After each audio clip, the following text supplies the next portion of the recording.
Part 2 OG Charles ran to his apartment on 4th Street in the Faubourg Livaudet, located today upriver from the French Quarter, between the Central Business District and the Garden District. When police arrived to apprehend him the next morning, Charles opened fire on them and killed 2 officers. Taking advantage of the chaos that followed the firefight, Charles fled yet again, by which point word began circulating that a manhunt was underway. Mobs of armed white people, with their anger provoked by some of the city's newspapers, started gathering in the streets of New Orleans, lying saying they wanted to help find Robert Charles. The truth is they wanted to vent their rage on nearly any black New Orleanian they could find.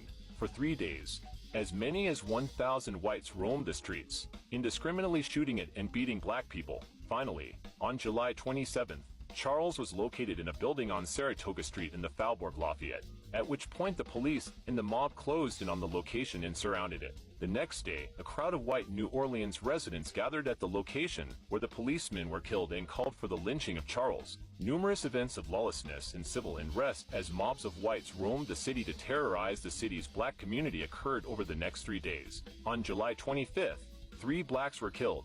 11 others were hospitalized and over 50 were injured. Exciting the rioting were local newspapers' reports that blacks were to blame for the unrest. Some blacks provided assistance to Charles, while others were sympathetic because of the growing voting and civil rights restrictions in the city long known for its racial tolerance. On July 27th, the police and white people surrounded another house where Charles had hid at. A shootout occurred throughout the day between the men outside and Charles, who returned the fire. The police then decided to set the building on fire. As Charles attempted to escape the smoke-filled building, Charles Norda, Tulane University medical student who was assisting the police, shot and killed Charles. In anger, the mob of bystanders continued to beat Charles and fire their guns at his body. By the end of the week, Charles had shot a total of 27 whites, killing 7, including 4 police officers. The rioting ended when New Orleans Mayor Paul Capviel called 1,500 special police and asked for assistance from the state military. R.I.P. Charles, my type of